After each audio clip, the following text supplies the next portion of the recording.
you're not always going to be the subject matter expert in all things dog training.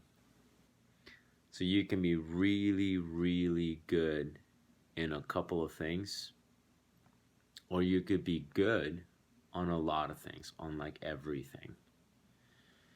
Obviously, this doesn't apply to people that are very new at this, right? So people that are very new at this, they're still learning. And what's the definition of somebody that is very new at this? Probably be anybody who's been doing it for about a year or 2 years. If you've only been doing it for about a year or two, you're fairly new at this. Okay, so a year or two is not enough. Even if you've been to a dog training school and you've gone to 10 seminars and you've read 100 books, if you've only been doing it for about a year, 2 years, or especially a year or less, you're very, very new. You're a baby in this industry. If you've been doing it for 5 years and above, now you get a little bit more experience under your belt. Now, when I say 5 years and above, I mean consistently 5 years and above.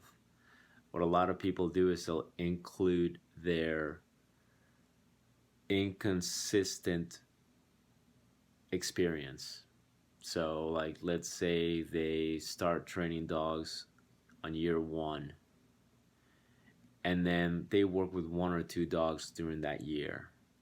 And then the following year, let's say they maybe work with another two dogs, right?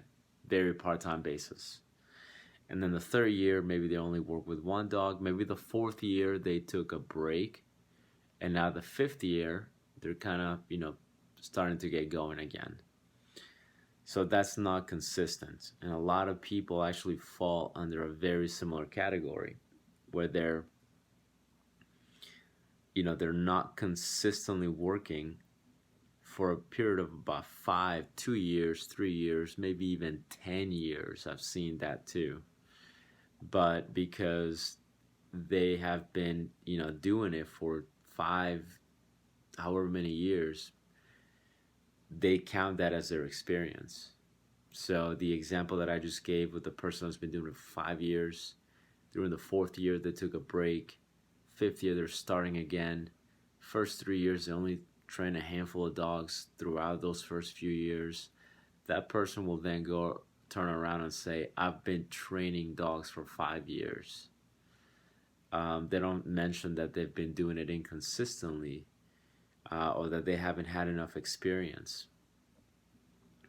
So when I say, you're either good at one or two things, or you're just good, borderline average, and still good actually, at a lot of things, that means you either pick a few things, like a niche, something that you have more interest in, or you have very little interest in a lot of things and you just kind of, become familiar with everything. So you're either really, really good at one or two things, or you're the jack of all trades. And I think doing it that way is very boring. It's not sustainable. You're not going to like it. You're eventually going to get burnt out. It's when you specialize.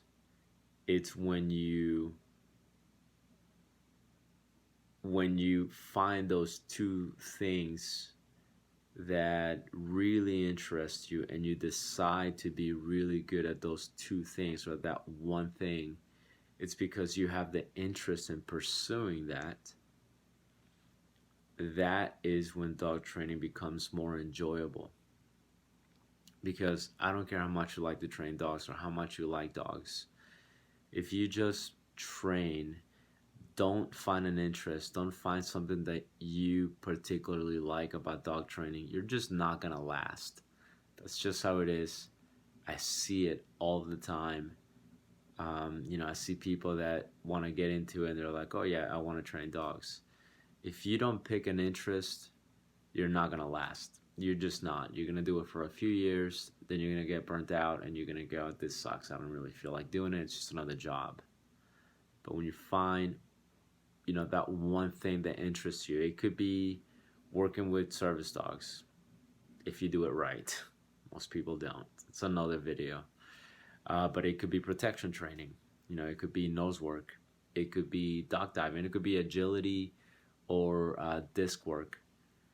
If you find those things, maybe it's one of them, maybe it's a couple of them, it just really, really makes dog training a lot more enjoyable because now you have something else that you pursue for yourself and you get to share that with other people. You get to bring that out into the world as well. So that's when it's more enjoyable versus just, being the jack of all trades and you don't really have found an interest. You're just gonna get bored. I know it. I've seen it. Even kind of early on, I kind of even experienced it myself a little bit. So find an interest. Decide to be really, really good at that one or two things.